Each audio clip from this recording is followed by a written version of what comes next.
right, race fans, you got Ryan Aho and the Burt Lehman. How you doing, man?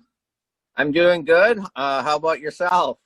I'm doing great. I'm doing great. We'll just leave it at that. But episode 55 of the One to Go show. Of course, we can't start off without thanking one of our sponsors here, Zulli Race Engines. Frank Zulli builds great engines. I mean, I just got done watching the Duel in the Desert, all kinds of crate stuff out there. We don't want that. We don't want no crate stuff. We want home built. We want stuff built locally. We want to support those who support us. That's your local engine builder right there. So get a hold of Frank Zulli, Zulli Race Engines. Hit me up. Hit us up on the show if you don't have his number. We can get that to you. He does a great job. He's built engines for champions for a long time now. Continues to do so. Great customer service. And I've talked to a lot of drivers running his stuff. Every one of them's happy. And that's really hard to find in this sport. It really is. So let's start out there. Let's start out, Bert, talking about there was some, we're here. We're in the middle of November, almost the end of November. And we're thinking, okay, you talked about this last year. It's like, what are we going to do when the off season happens? Dude, there's no off season. There's no such thing anymore. There just ain't an off season. And it's not like there's just one or two shows a week. There's still multiple shows going on. And for my buddy Keith, he always loves when I start off with sprint cars, right? He just loves it. This is for you, buddy. Let's start off with that. And they actually had a big 360 show. Did you get to watch any of that footage? I watched some of the highlights. There's some pretty good racing, but there's also quite a bit of carnage also. Lots of carnage everywhere this week. It was crazy, and we'll get into some of that on the show here. We're gonna have some video footage for you to kind of catch some of it. But there was a lot of wreck shit this week. Let's be honest. Yeah, and there's one wreck that I saw that they were actually taking the checkered flag, and the car got clipped from behind and got sent into the wall. He climbed the catch fence right by the flag stand. I wonder what the flag man was thinking at that moment. He's thinking, I'm glad the world didn't shut down yet and run us out of toilet paper, because he probably needed some right at the end of that deal, because when them things start flipping, you don't know where they're going. And that was Eric Humphreys in Heat 3 there, and he just cartwheeled. That was, as a race car driver, I never want to see that kind of stuff. But I'll be honest, when I was a kid growing up, I used to love watching sprints and non-wing sprints because of the rollovers. And now I look back, I'm like, man, I know how much that costs. I don't want to see that. But, really that's what makes racing great. The people, they don't want the same old. Not that I want to see people crashing and getting hurt. I don't want to see that. But that's kind of the draw, right? It's kind of like, why do we watch freestyle motocross?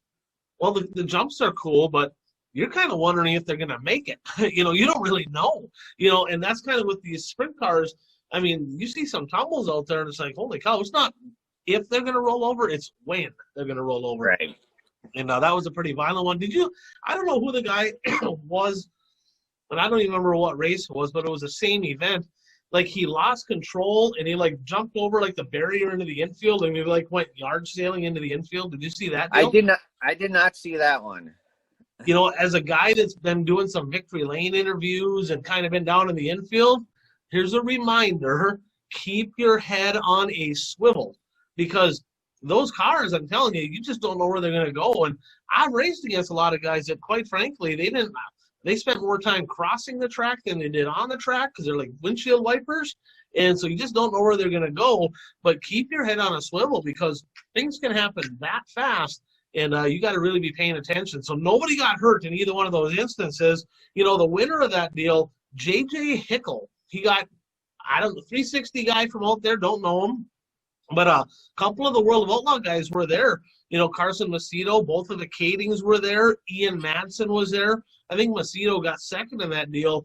So that was actually, I think that was on Flow Sport or Flow Racing. And great program. They had a big car called 50-some sprint cars, I think, out there. But definitely some action. Now, speaking of rollovers, did you see that car up on the fence from Baps at Pennsylvania? Did you see that deal? I saw the aftermath. I didn't see the actual accident take place. Yeah, I couldn't find video footage. J.R. Berry evidently it was in time trials, and I don't know what happened. Evidently he rolled or lost control or whatever, but his car was up on top of the fence, and I'm like, what are the odds you see that in back-to-back years? Because that happened last year at the River City Speedway over in Grand Forks. A car ended up on top, right?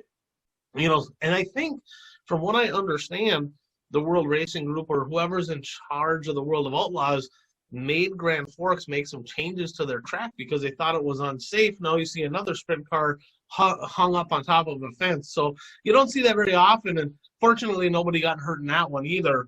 And let's jump on. You know, did you see any of the action, or did you see, I guess, any of the results?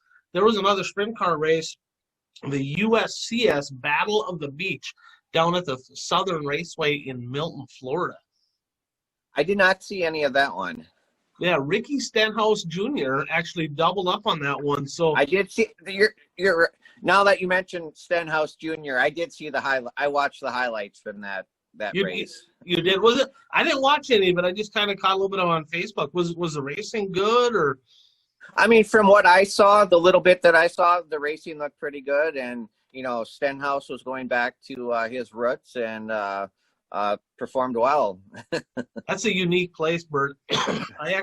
So Milton, Florida, for those of you that maybe don't know where that is, it's kind of right over by Pensacola. It's up in the panhandle of Florida. So it really, if you're looking at a map, it's South Alabama, right? So we're up north here. We'll talk a little smack. You can kind of get a grip, kind of get an understanding of what it's like down there. It's a little different, and really unique group of people down there. I mean, we're talking about the Deep South, right? Totally different than what we're used to up here. And the track when I was there might have been the slipperiest racetrack that I've ever been on in my entire life. I actually parked in Victory Lane. I think it was 2009. I think I was down there in Mont. It's a long time ago, but I did win one. We got quite the stories about that place with me and my daughter. But Ricky Stenhouse Jr. getting it done back-to-back nights, so that's pretty cool. And I think that's enough sprint cars, Bert. Sorry, Keith. Sorry, man, but I think it's time to move on, right? I think we'll get into the late models. You know, my buddy Jeff, he gave me a gift. I went up and visited him. He gave me a parting gift. Not all that excited about the parting gift I got from my buddy Jeff. We'll talk about that later. But I'm kind of feeling it right now, okay? And let's talk about the late models. There was a big show over in Magnolia. You want to talk about that? Yeah, what do you want to talk about first, the super late models or the crate late model race there? Hey, I'll just let you run with it. Why don't you talk about both of them? All right. Well, you didn't have the crate stuff on the agenda, so I was perusing Dirt on Dirt today, and I saw this story. I mean, I didn't realize it until after the fact, but Jeremy Shaw won the Crate Racing USA late model feature at Magnolia. What was unique about his victory was he lapped in the 50-lap race. He lapped the entire field except for 3 drivers. Just like taking candy from a baby. Yeah, it was a 24-car field, so it's not like it was just 10 cars or something. There's 24 cars in the field. So I had to get that in there just for you because I know how much you love crates. Well, we'll talk about that in a second here. I'm kind of coming around a little bit, but there's some things I don't like too. So, but yeah, let's get into the big late models there. Of course, T-Mac won night 1, the preliminary night. And what happened the rest of the way out? McCready was having another good run on Saturday, the big show. I think it was 12,000 to win on Saturday night, 4,000 to win on Friday night. And but Chris Madden proved to be the driver to beat on Saturday night as he went on to win on Saturday night. I know the announcers were making a big deal because on one of the restarts, the track was black from top to bottom. I mean, it was so black you could see the reflections of the cars on the track when they were during the caution flags. You could actually see the reflection on the track, so it was a slick track. And the announcers were making a big deal because on one of the restarts, McCready chose the top side and instead of the the bottom side. And I mean, it was pretty much a 1-lane track at that point. And but in the interview afterwards, McCready said that he could keep up with Madden for like 4 or 5 laps, but then after that, his car just got too tight, and he couldn't keep up with them because of that. Who was leading on that restart? Was that Turbo leading at the time? Tyler Turbo was up there. I can't remember if he was leading at that point or not. Yeah, I think he might have been. And I thought that was weird because, like you said, the bottom half of the track, I mean, it didn't really seem to lock down until late. I mean, there was still some cars moving around on the track. I think Madden was just that good. But I don't know what the hell T-Mac was thinking.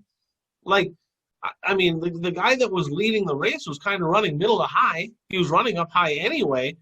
And then he picks the top on the restart. I'm like, it's like, was he like gift wrapping that up and saying, Chris Madden, here you go. I'm just going to go and hand you a win here because, hindsight's 20/20. But, as somebody that was watching the race, even the announcers, and I don't know if they're former racers or not, they're like, what is he doing? I mean, it's not like the top was good. I mean, I was kind of surprised. And it's not like, it would have been different if the leader would have been kind of parking it on the bottom every lap. But the leader was running middle of the top, right? Mm-hmm. So why would he have taken the middle of the top when it just made no sense to me what he did? And then, Madden just drove by both of them and drove away off into the sunset. So quite the interesting deal. Now, one thing, Bert, and I don't know if I didn't have this on the agenda either, by the way. I have another thing for you. I'm guessing the answer is no. But did you watch the factory stocks? No, but I think I know what you're going to talk about. I saw what you're going to talk about. Yeah, and I just kind of was thumbing through it, kind of watching a little bit of the features and kind of fast forwarding, so to speak, through the features, kind of watching a little bit of a replay action. Get towards the end of the factory stock deal, and I'm like, holy cow, I got to back it up. I'm like, what the hell just happened? So John Johnson is leading this thing going away. He's checked out. He's gone. And a lap car just completely dumps him in the middle of the front straightaway, rolls them both over. I'm like, really? I mean, this is another one of those instances where lap cars get the hell out of the way. It's not that complicated. Why on earth are you racing the leader? Like, what are they doing? I've been in that situation where you're coming through lap traffic and the lap car, they don't know where they're going to go. So it's like, we don't know where they're going to go because they don't know where they're going to go. That's why they're getting lapped, right? Just hold your line. I mean, the guy knew the leader had driven by him. The lap car was behind him and kind of hooked him into the fence. Well, that's just stupid. Like, I saw a thread that Johnson's dad was commenting on there, hey, we're just going to get it back together, and it is what it is. And, like, he handled it pretty well. And I'm thinking, like, he's lucky the guy didn't go over and beat him to death. It's like, I mean, it's bad enough you get taken out by somebody, but when a lap car wrecks you and you got a big lead, you kind of want to go mental on somebody is what you want to do. But, yeah, quite interesting. Which one took the tougher role? Was it the lap car or the leader? The leader. The okay. lap car that was a violent roll. It was. Yeah, it was. He rolled hard. And they said, I kind of read a little bit on Dirt on Dirt there. He said the lap car kind of had a courtesy roll, right? Yeah, I heard that also. I'm like, well, I guess that's one way of putting it. But, yeah, that was quite intense there. Now, more chaos. Even more, right? This is the show of chaos, right? This show is literally all 2020. This is all chaos, right? Did you see Cody Overton's deal down at Livonia? Yeah, that was. It's never good when there's an accident in the front row because it takes out the whole field. Yeah,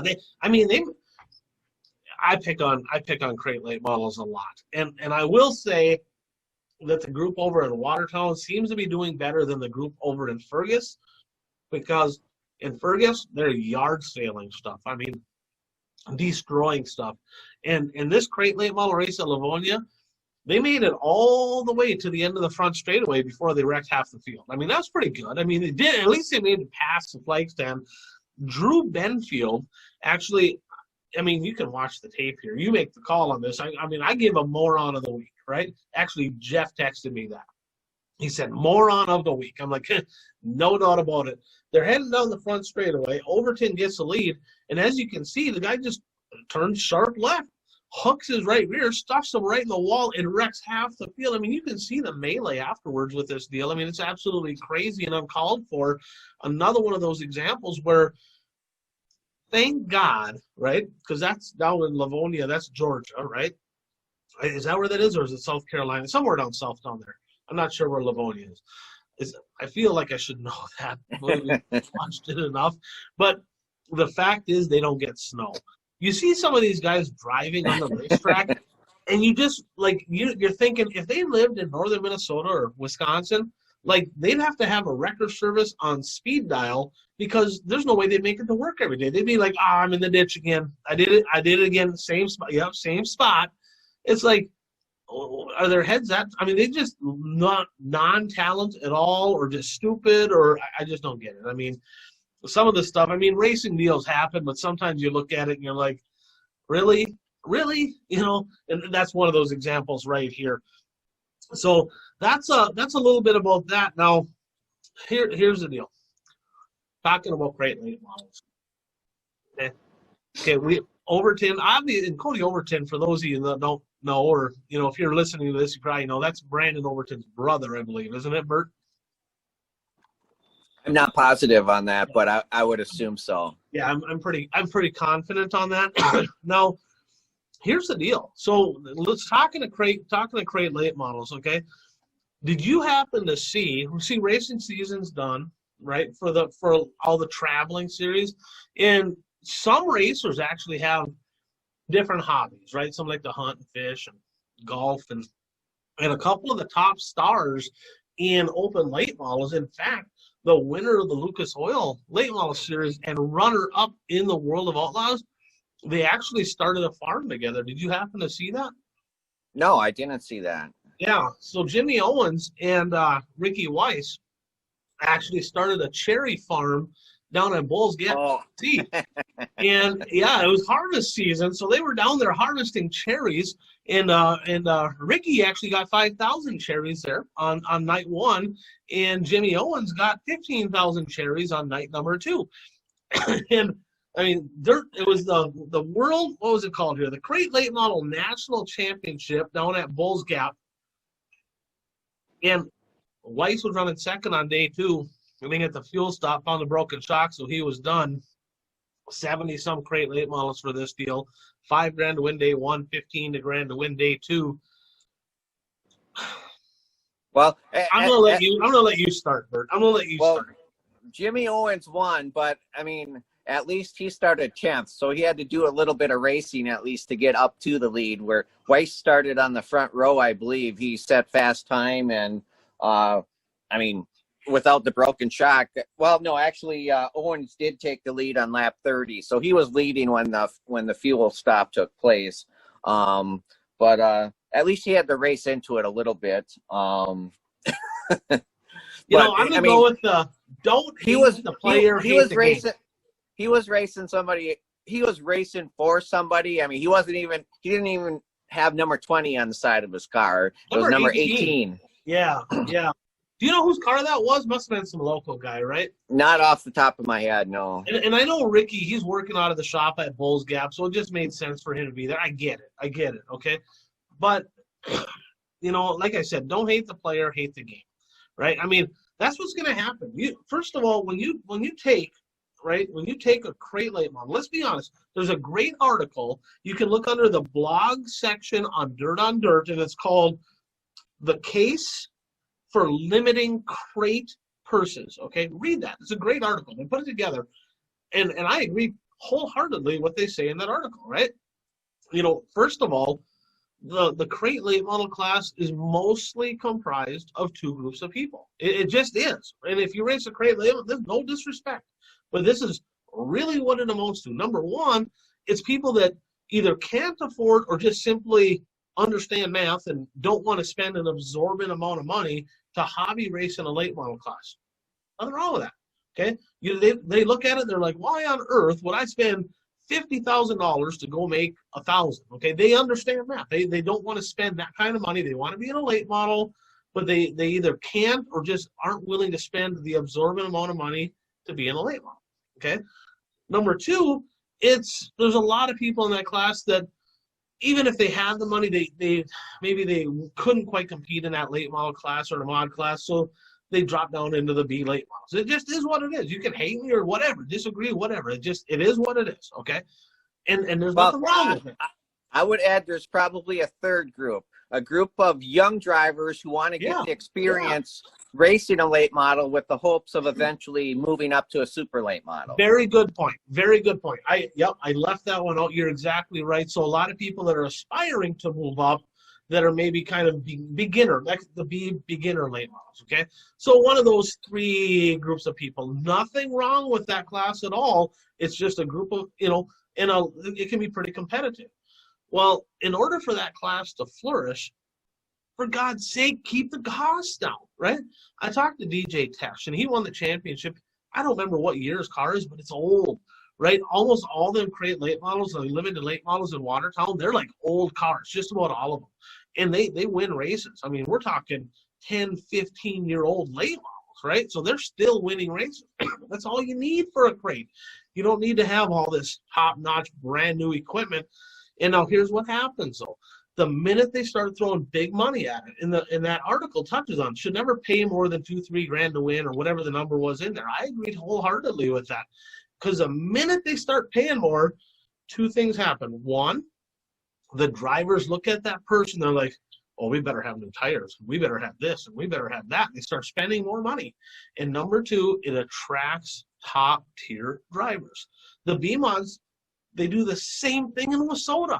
When it started out, there was like really low pay. There was no big shows. You had a ton of B-Mods, and you didn't have all these top mod guys coming out with $50,000 B-Mods. You didn't have that. That's what's going to happen with this crate class. Sadly, keep the cost down, get rid of them pays, because we don't, and I get it, on the track perspective, they're like, hey, Jimmy Owens and Ricky Weiss are going to be here. So that's good for them. They're like, hey, we want fans to come in, but it's wrecking the class. It's wrecking it because they don't give a crap. Jimmy Owens didn't give a shit if he wins 15 grand in a crate race. You think he cares? He don't care. For God's sake, look at everything that guy's won. But now you take Joe Blow, that's kind of like an actual crate late model racer, and he wins a 15, or she wins a 15 grand to win. So it could be their biggest win of their entire life. But it gets taken away because you get these other guys coming in and cherry picking. And again, don't hate the player, hate the game. It's going to happen. As soon as there's money on the line, if there's no national late model series racing against them, of course they're going to come. It is what it is. Why wouldn't they?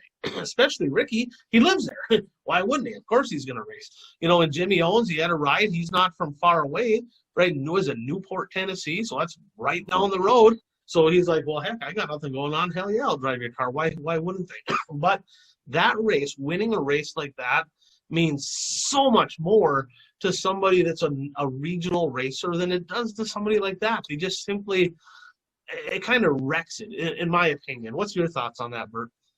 No, I agree. I mean, there's two sides of it. Like you said, from a promoter standpoint, you get the big names, your chances are you're going to get a larger spectator crowd, which they want, obviously. But the fact that some of these bigger names are racing in these events might deter some drivers from entering the event. It's like, well, if we didn't have these top name drivers racing in this event, I would go there. But what are my chances of winning if so and so and so and so and so and so are going to be racing there? And as more named drivers show up at these events, that it could force more. Well, I shouldn't say force, but deter some drivers from participating in the event. It shouldn't, because the goal should be to improve yourself as a driver. And I always hear drivers say the only way you can improve is if you race against top competition. But these drivers that race that class weekly, you know, they want to finish at the top also. Yeah, you know, you're right. There's two ways of looking at that. You know, of course, is A, it will deter some of them because your mid-pack guys they're just typically they're not the ones that are ultra competitive, right? They don't have that spirit to them, so they're like, no, this is stupid. I'm gonna go race Ricky Weiss and I'm gonna race Jimmy Owens. But your top guys that are racing in that class, you know, you're right. Some of them look at it and like, you know what? Bring it. You know, some of them are feeling pretty good about themselves and they want the challenge of racing against the top tier guy. But, you know, I'm just going to back up. What's better for the sport? Is it better whether or not they're racing it or not? Okay, if they're racing it, it's a $2,000 to win show and they're coming down and racing it, great. But throwing all that money at it, you know, it kind of makes me think about the B-mods, right?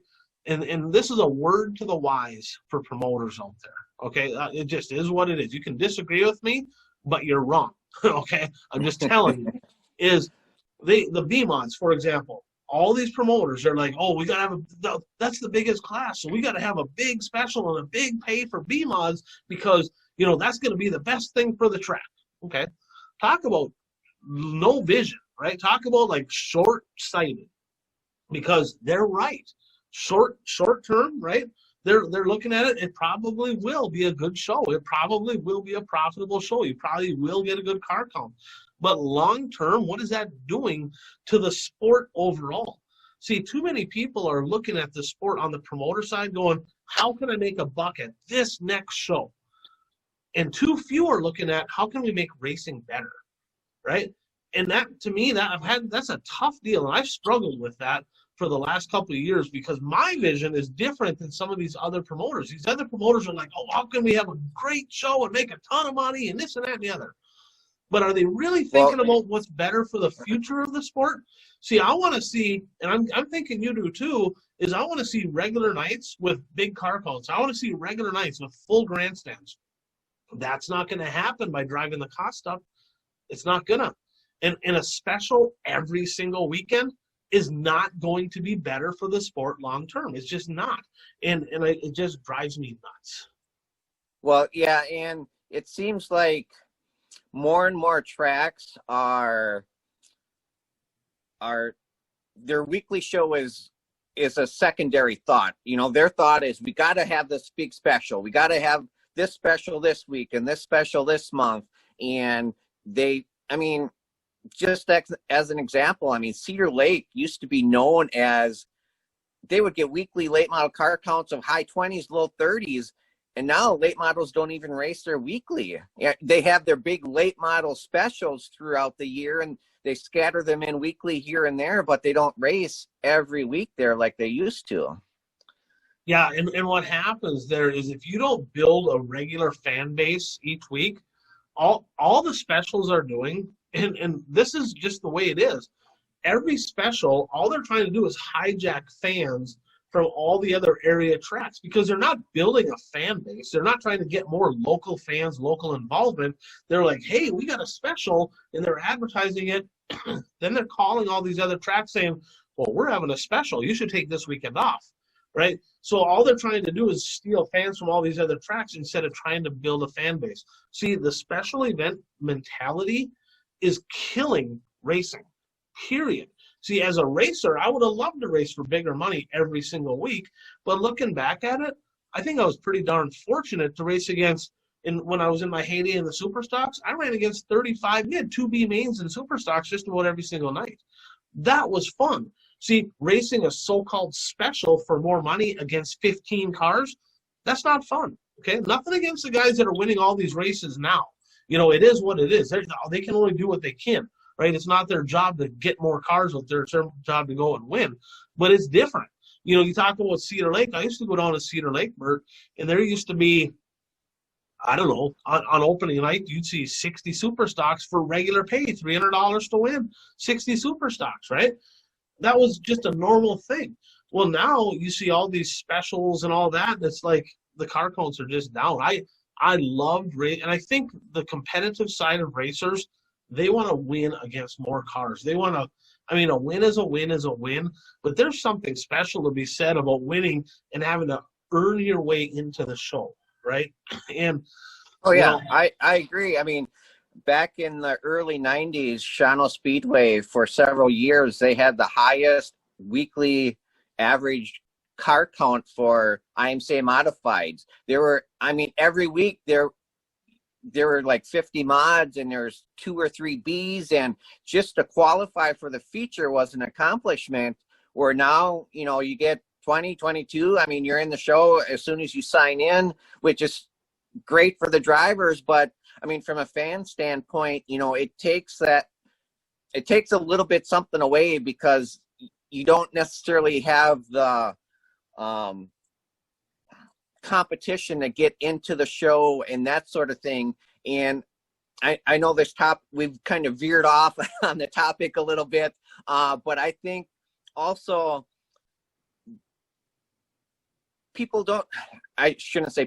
drivers don't necessarily care about track championships anymore. And that hurts from a fan's perspective, you know, having that weekly draw of seeing drivers compete against each other for the track championship. I mean, back in the 80s, I can remember at Shawano Speedway, I mean, there were only 2 divisions. So, I mean, you raced in one of the 2 divisions, and there were some pretty good battles. You didn't have all these specials at other tracks that drivers would go race at instead of racing at their weekly track. And when drivers race at other tracks besides their weekly track, you know, I know fans will say, oh, and especially now with social media, because drivers will post where they're going to be racing. So it's like, oh, so-and-so is not going to be there. I can skip this week. I don't need to go this week.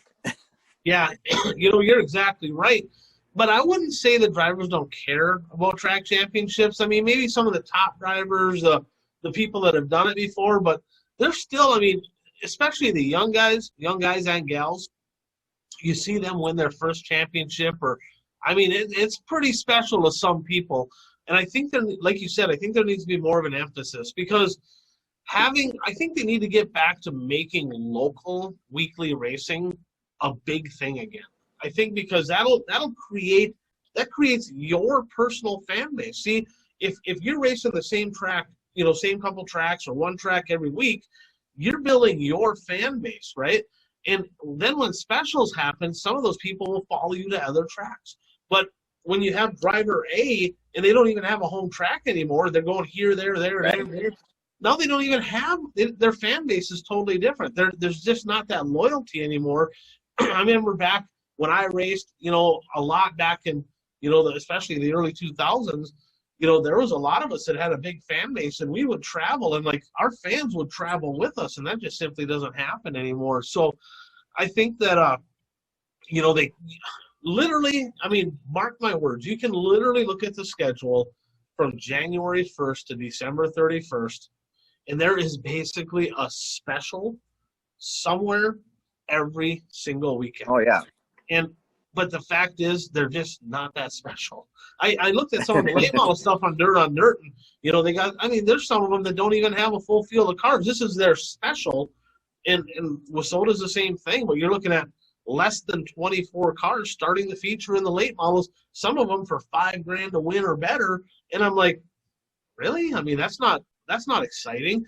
Too predictable is what it is. And that's why racing right now is struggling a little bit, because the low car counts create massive predictability, because you can literally look at it and go, well, this one's over, right? But if you have a pile of cars, now there's going to be, you just don't know what's going to happen sometimes. So speaking of a pile of cars, and you mentioned the IMCA mods, you know, we got way off onto a tangent there, but that's okay. That's okay. The biggest event of the weekend by far was the 23rd annual Duel in the Desert out in Las Vegas.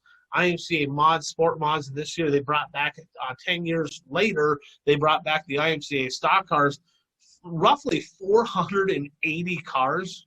Unbelievable. And, you know, I'm gonna let you start off. I know you watched some of that, so I'm gonna let you kind of recap that.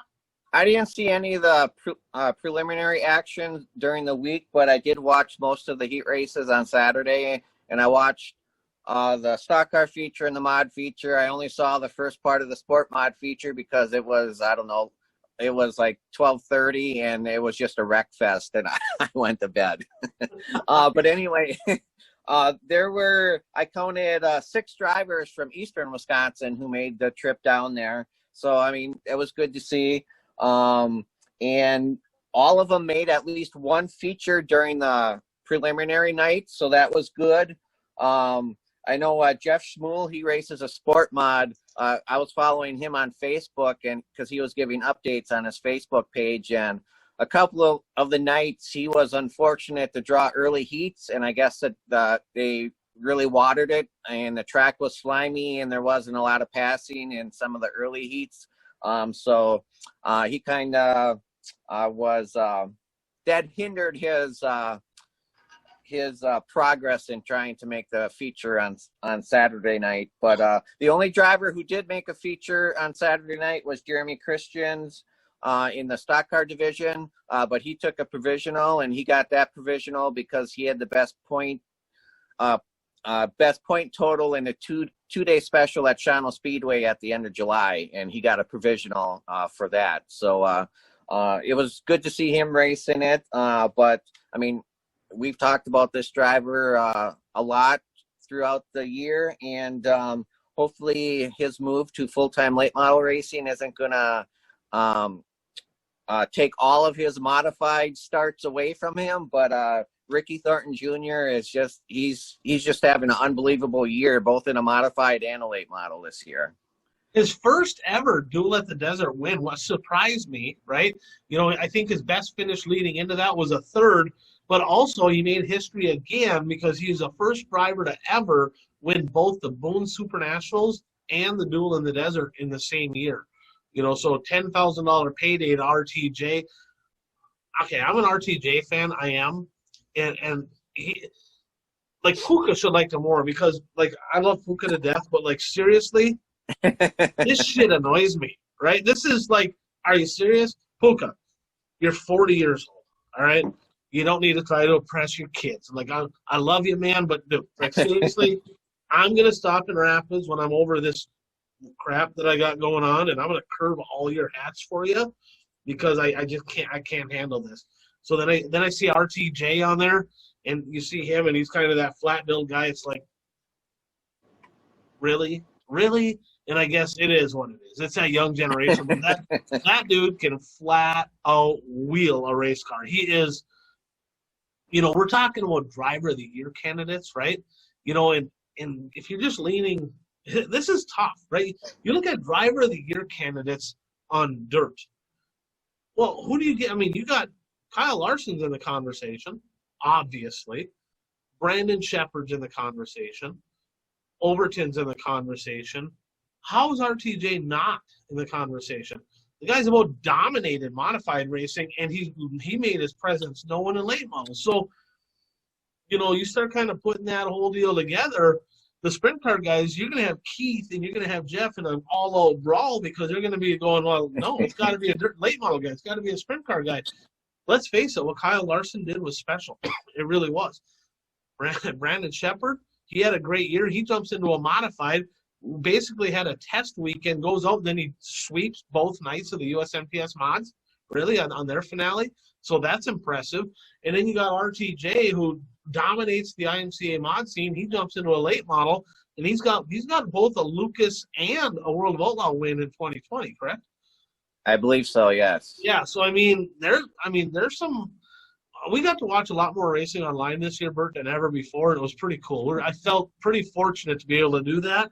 Another thing that stuck out to me, other than him, was the sport mods. You know, there was some of the stock car racing reminded me a lot of the street stock racing. That Steffes Street Stock Tour was really good in the Wissota country. There was some really good racing in the stock cars there. But one thing that stuck out to me in the sport mod, Austin Becerra, I believe he's from Illinois. He went out night one, and I don't remember. I'd have to look back. It seems like forever ago because there was so much racing out there. But I think he was leading one of the qualifiers. I think he's either leading or he was running right up front, and boom, he explodes a motor.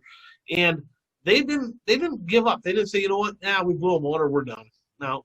And it seems like far too many people do that these days. Instead, they stayed up all night, they got some help, they put a new engine in the car, and they went out and they won the whole damn thing. right?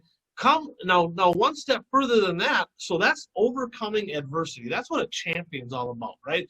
You have adversity, you overcome it, and then you come to play the next day. And that's what he did. So hats off to him. But dude, he also built his own car. It's a home built car. I mean, they built it in the winter in his own shop. That's what the sport mod / B mod / X mod / limited mod, whatever you want to call it, that's what that is all about. You do not need a $40,000 B mod to win. All right. He had the biggest stage of the year, well, not the biggest. I guess Boone would be the biggest. This would be the second biggest. But we're out at the Duel of the Desert. We're talking the best of the best and IMCA B mods all around the country, sport mods, whatever you want to call them. And he took a home-built chassis and parked that baby in Victory Lane. That, my friends, is freaking awesome. I think that is like the coolest thing ever because he just knocked down all these high-priced, overpriced B mods by building a car himself and getting it done. So hats off, Austin Becerra, getting her done at the Duel in the Desert. Yeah, I agree. And, one thing I wanted to comment on, too, was, we were kind of messaging each other back and forth during the features. And, it, especially in the mod feature and the stock car feature, I'm not sure what it was like in the sport mod feature, but it was you live by the cushion, you die by the cushion. And because there were some drivers that were pounding that cushion and they were really advancing, but then they make one slight misjudgment and then they lose quite a bit of ground. I mean, Jeremy Payne, who qualified for the feature through the heat race on Saturday night, had to start in the back, and he was up in the top 10, I believe, but he was pounding the cushion. And I believe they said he had the most feature wins of any driver that's raced maybe in that event. Yeah, I think he had 6 coming in. You know who else looked good? He didn't win. He didn't finish in the top 5, but he's pretty darn fast all week. The Voodoo Child, Scott Bloomquist, was out there in the Devil Bliss car, or Devil Bliss, or however you say that. Yeah. Zane Devil Bliss. And he actually, that Zane Devil Bliss, won the stock car portion. Right. But Bloomquist, well, he got screwed night 1.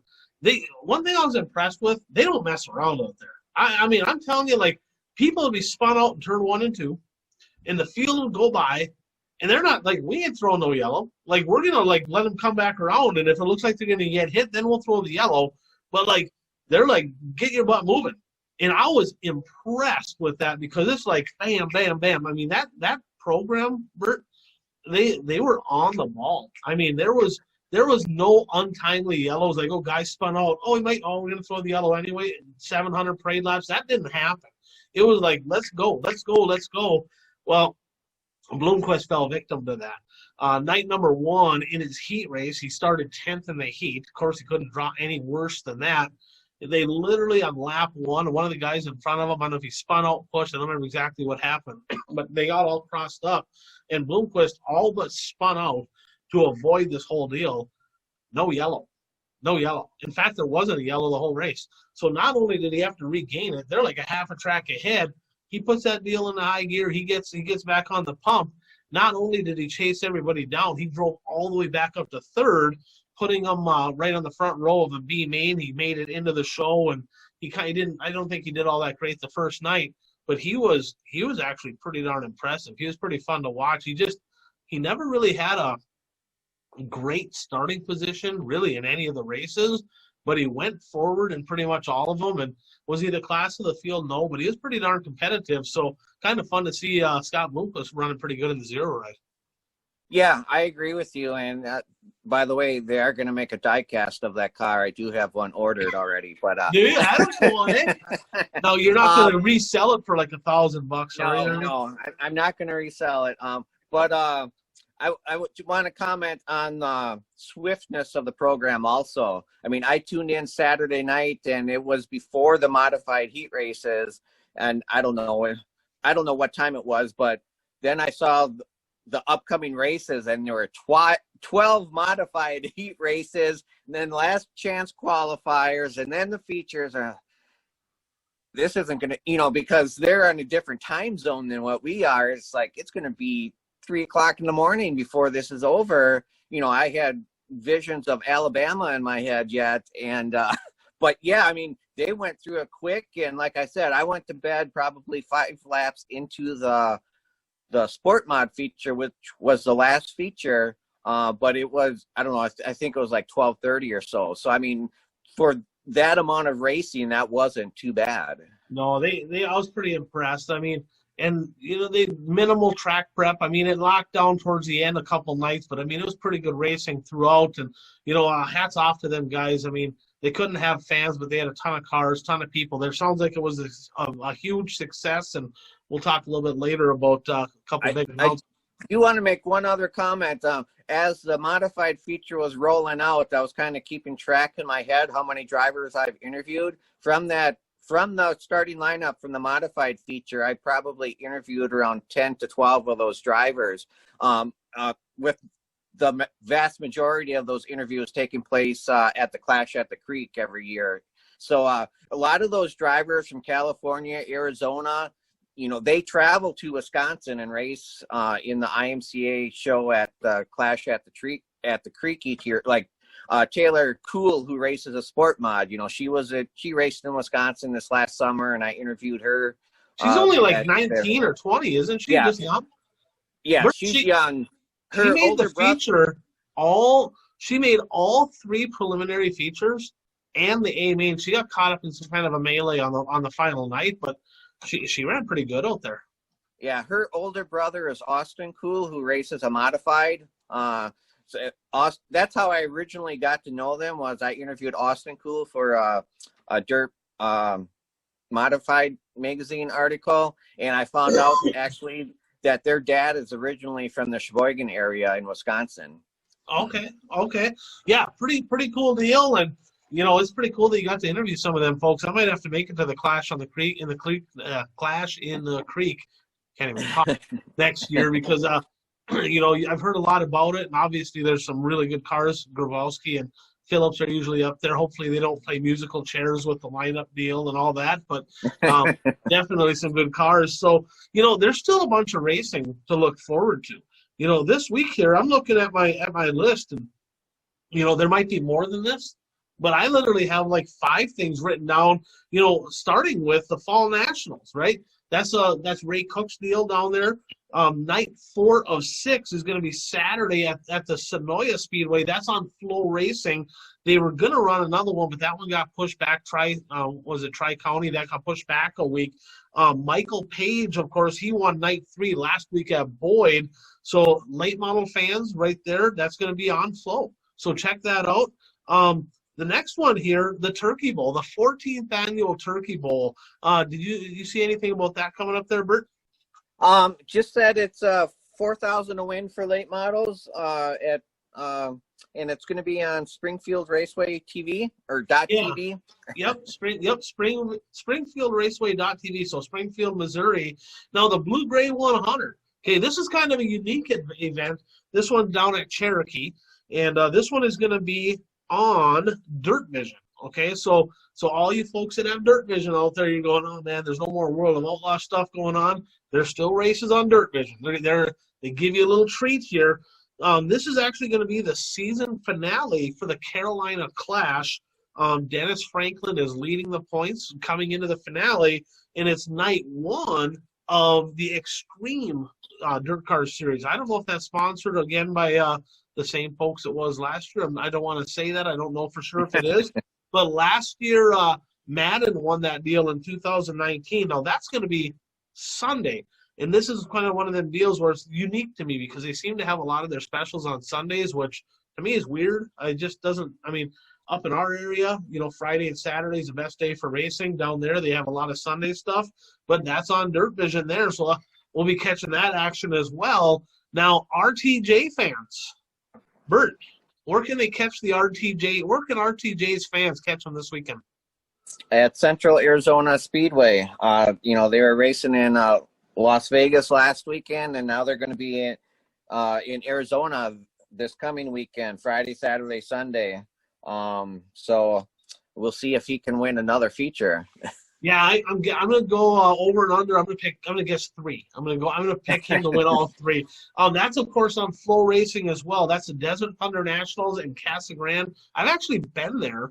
Never raced there, but I've been there. I went down there when I was down visiting my sister. Went there with my parents, so that was pretty neat track there. I actually remember Johnny and Stormy Scott were just unbelievably fast then, and that's before anybody knew really who they were. They were just some local guys down there that were running really good. So RTJ fans, check out Flow Racing Friday, Saturday, and Sunday. Now, Friday and Saturday, we're going to be making a trip. We're not. We're going to be watching it online. But there's going to be some big stuff happening back over in Florida. The Rudiman Memorial. See, Buzz Rudiman put this deal together. Or I think Buzzy did. I think that's who put it together. The headliner for this deal, this is Friday and Saturday on Dirt Vision, and the headliner is UMP Mods, and they have multiple other classes. They got Florida late models, they got crate late models, they got some other things, but I'm expecting to see. The only person that I have confirmation, because it said on his Facebook page, sounds like Kenny Wallace is making the trip out there, but I'm assuming that you're going to see Kyle Strickler, Nick Hoffman. I would not be surprised to see them guys there. Of course, David Rudiman probably be in a car. Probably Stremmy will be there. So you're going to see some, top talented UMP modifieds. Of course, this is kind of the end of the year deal leading into speed weeks at the beginning of the year. But that's cubic money at that big half mile down in Volusia on Dirt Vision. So lots of racing to be had. In particular, out of them races, is there anything that sticks out to you, Bert, that you're kind of looking forward to? Well, I'm looking forward to see if Thornton Jr. can win another race. And I don't see UMP Mods race too often, so I may have to check that out. I know you're a mod guy, so I'm sure you'll be watching that. Yeah, I'll try to catch. And the nice thing about these, we can always, if I can't catch them live, we'll catch a replay. I don't know which one I'm looking forward to more. I would say probably the Rudiman Memorial. I've raced at Volusia. That place is wicked fast. I mean, it's fun. I got, friends of mine still go down there about every year. Bob and Johnny Broking, they make the trip down, and they've had some rough last couple of years with engines. That place swallows up engines. Number one, you better bring a lot of horsepower, and you better bring something that lasts. Because I was down there one night, and it seemed like there was like 12 guys blew up in one night. I'm like, holy crap. I mean, because you're on the pump all the way around that thing.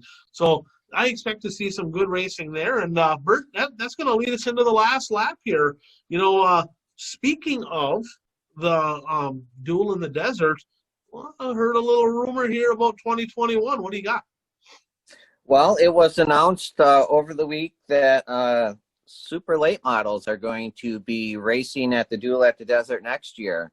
Now, my understanding is that they're still going to have the other 3 divisions. Is that correct?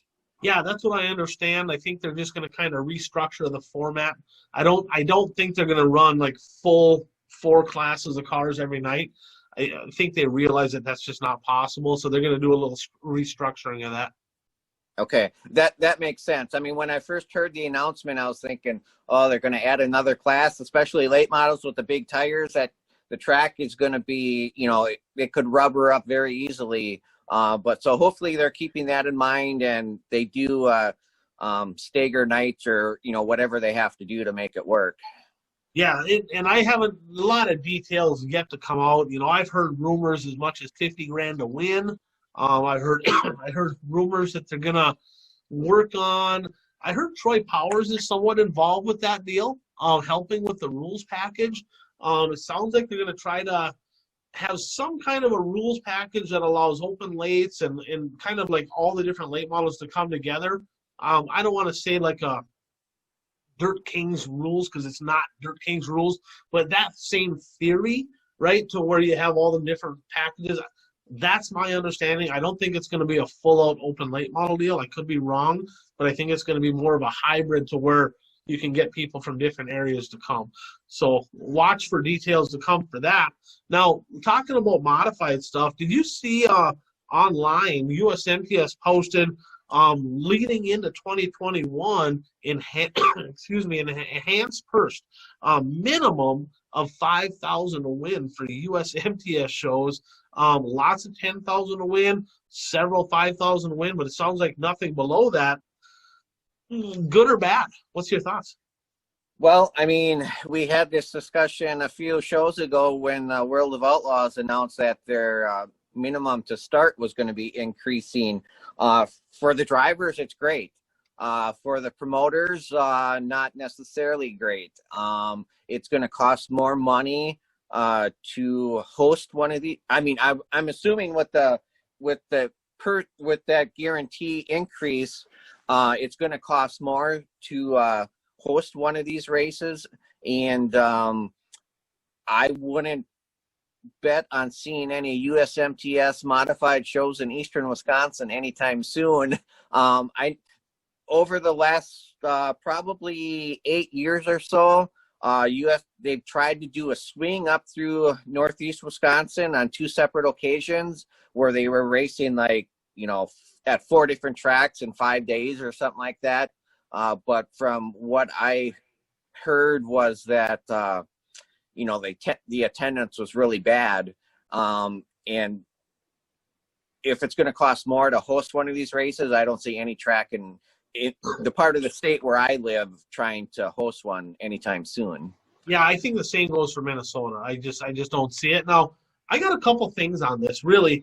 And the first thing is they're trying to save the series. Let's be honest. I mean, there's not many people that follow the USMTS series anymore. I mean, I'd have to look, but there's definitely I think there's less than 10 that follow the whole series, and I think it's quite a bit less than 10. Okay, so that's number one. They're trying to enhance the purse to get more people following. I did hear that Will Krupp. I heard that there's a couple guys from the UMP deal that might follow that this year, now that they're throwing some money at it. So we'll see what happens. Okay, the other thing is this. And Todd Staley, if you're listening, if you're not, if somebody is, pass this along to Todd. This is just my opinion, okay? The USMTS is a traveling series for modifieds. I mean, it's basically up the heartland, right? It's the central part of the country for the most part. Been a great series for a lot of years. From what I understand, USRA has been the weekly series, basically the USMTS weekly series, USRA, right? Now, same rules package, basically all the same stuff, but that's kind of the weekly racing. That's the weekly tracks. USRA weekly racing, USMTS traveling series. My opinion of this deal is there's far too many specials in USRA, right? So if you want USRA to be weekly racing, keep it weekly racing and make your specials USMTS. Because why on earth would USRA guys follow the USMTS series if they can race locally and they can have a special all the time for USRA? Why would they follow USMTS? It makes no sense, right? So I think that there's been too much of a crossover there to where USRA's gotten way too many specials going on all year long. And now USMTS is going, well, what's so special about this? I mean, it's basically the same cars. You look at the USRA big specials, it's the USMTS guys that are at them. So make the USRA deal more in tune with weekly racing. Get, whatever, have your 1,000 to win purses and big point fund for the tracks and all that. And keep the specials USMTS, and I think you're going to have more followers. That's just my opinion. Yeah, I would agree with that. I mean, that goes back to our conversation earlier in the show. Too many specials and too many this and too many that. And, everybody, it seems like everybody's trying to outdo the other. Yeah, I think you're exact. That never happens. Not in racing. Never, never. Now, a little news, Flow inked a deal. Talk about that 10-year deal for Flow. Yeah, I mean, they signed with I want to say televised, but it's not. Just stream. Stream is the correct word. There you go. Stream the Tulsa Shootout and the Chili Bowl. I mean, obviously, the Chili Bowl is one of the crown jewels in that type of racing, and that's held every January. And I know it was always, the final night was always televised on MAV TV. I would always watch it on MAV, the feature on MAV TV. But Flow Racing is now going to have the streaming rights for the Chili Bowl and the Tulsa Shootout. And was it the Tulsa Shootout where they had like 500 cars and that Puka was just itching to go to? It was. It was. So, buddy, you can watch that on Flow now. You don't have to be there. I know that you watched the whole thing start to finish. Don't take any breaks, right? Don't be fast forwarding. Watch the whole thing. And so that's pretty cool. Now, so our buddy Jeff, the late model expert, he has a prediction, okay? He said Flow's out there, they're swallowing up a bunch of stuff. Now, in my opinion, Flow, they're still not Dirt Race Central. Dirt Race Central, that's my favorite because that's all of our local stuff around here, and he does a good job and gives back to the tracks. But with that said, Flow seems to swallow up a lot of stuff, and Lucas Oil kind of dropped the ball a lot last year. They didn't have every race. They had a lot of technical difficulties. He's predicting, okay, that is there a possibility that Flow could take over the Lucas Oil deal and maybe you'll see all the Lucas stuff on Flow? What's your thoughts? That's just a prediction from Jeff. Well, I mean, obviously it's possible. I mean, it does seem like, I mean, Flow is definitely looking for content. I mean, because obviously we all know in this world that we live in, content is king. And if you're going to have a racing streaming service, you have to have the top event. I mean, you have to have some big events that will make people subscribe to your service. You know, the problem I have right now, I mean, like you said earlier in the show is, you know, you, myself, we've watched more racing online this year than ever before. I mean, I never watched races online before, but with the whole COVID thing in the spring, you know, that was the only way that we were seeing races for a while. But my issue is it costs so much to get all the different all the different streaming services that are out there. I mean, like, you know, Lucas TV, and then you have Flow, you know, you have all these different streaming. Oh yeah, you know, sure, they're only X amount per month, but when you have 10 of them, that adds up every month. So it would be nice to see some contraction where it's on less number of services than what they are right now. But I mean, like you said, I mean, in years past, we wouldn't be watching racing at this time of the year. Oh no, it's definitely different. So don't get me wrong. I'm not complaining about the streaming services. You know, I'm happy that they're out there, and if there has to be that as many as there are right now, you know, so be it. Absolutely. So it'll be interesting to see what happens. Now, speaking of streaming, I think streaming is kind of killing NASCAR because everybody would rather watch dirt racing than NASCAR. A little bit more NASCAR news this week, and I'll kind of touch on this. So Truck Series driver John, I don't know how to say his name. Is it Ryumi maybe or something like that? I don't know how to say it is his either. name. Josh Ryumi, I'm thinking.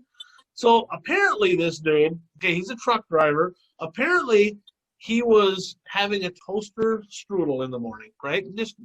He woke up, said, you know what? I'm hungry. I'm going to throw in a toaster strudel. I'm just going to go ahead and start my day off right because they're good. And he took the glazing and he drew on there and he took a picture of it, threw it on Snapchat and said, here's how I'm starting my day. Well, whether he did it on purpose or didn't, I don't know. But apparently whatever he drew on there looked like a swastika.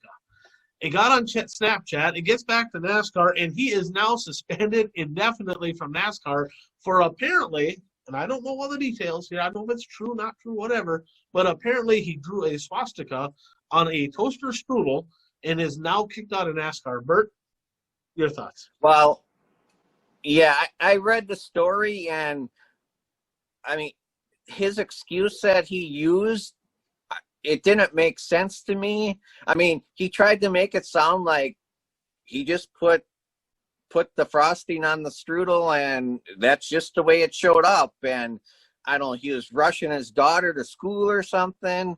I mean, it's just, I mean, if he did it intentionally, it's just absolutely stupid. I mean, it's uncalled for. There's no place for that. But my rant is, Too many people are. Words got to rinse. All right, I'm ready. Too many people are posting crap on social media that doesn't need to be posted. I don't care if you're having a strudel in the morning. People who take pictures of their meal at a restaurant before they eat and post it on Facebook.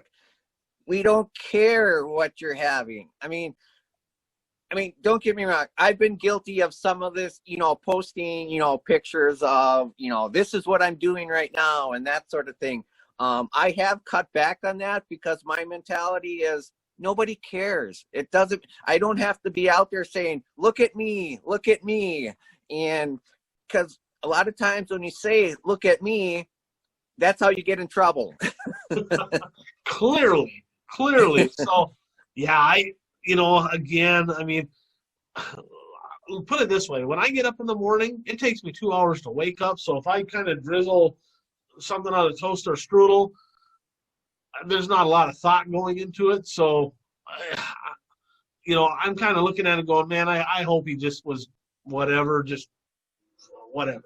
I really don't think there was any motive to it. I mean, but that's where I'm so sick of NASCAR. I really am. I mean, I'm so sick of their political bullshit. I mean, it's literally like I'm sick of it. I can't even handle it. And like I talked about on the last show, World Racing Group's not too far behind. There's way too much, like, you got to, like, stay within the box, stay within the lines. That's not dirt racing. That's not racing in general. Right? We're so far outside the box. Hell, NASCAR started with freaking moonshiners, for God's sakes. And now they, like, oh, you got to be on the straight and narrow. Yeah, here's the straight and narrow right there. All right? That's my thoughts to what I think about NASCAR, bunch of crap. All right? So if he did it on purpose, great, boot him out. You don't need to be an idiot. But I'm sick of NASCAR. Like, I don't know that I'll ever watch another NASCAR race. It's boring anyway. Hell, there was several races. Jeff pointed this out. They dropped it down to 40 this year in the top series. And there was races this year they couldn't even get that. They're at 38 cars, 39. They couldn't even get 40. So NASCAR's dying. It is what it is. Well, taking over. I mean, since we're talking about NASCAR and we're ripping them, I mean, I've had a problem with NASCAR since they switched the championship to the chase for the championship. I mean, this year you had Kevin Harvick won 9 races this year, most of any driver, and he wasn't in the final 4, the final race of the season. So he had no chance to win the championship entering the final race. Ridiculous. Absolutely ridiculous is what that comes down to. And it's confusing. We'll talk about this, I think, maybe on the next show. You can put this down in your notes. But we'll talk about what are some of the things that makes racing confusing. And that's one of them. That point chase, that chase deal, confusing. The average person can't follow it. They don't know what the hell's going on, right? So they just got to get back to simplify. Let's go and race, and just keep it simple. And they're just way too many rules and this, that, and the other. And we'll get off NASCAR because that annoys me. Now, I got something from Pete. I gotta give Pete a shout out. Talking about colorful personalities, things on Facebook. Oh, he must have got a phone call there. Bert stepped away for just a second, but I'm on low battery mode, so there you go. So we're just about done. So Rico, we all know and love Rico Breo in the sprint car world. He actually posted on Facebook. I believe it was a picture of his daily cruiser. Hot Carl sticker on the back says always have the sticker to your chassis builder on your car. So shout out to Hot Carl. One of the best things that's happened in racing this year, 2020, is Hot Carl exploding. And I think we all enjoy watching him, listening to him. And I mean, he's got a fan base all around the country now. So pretty cool. I know the guy personally, so I want to give him a shout out. Proud of him. He's done a great job, and hopefully he keeps it up moving into next year. Did you ever find out if he's racing a crate next year? I have not. I think he's going to play that along till the last minute. So we'll all find out with one of his Facebook Live videos, I'm sure.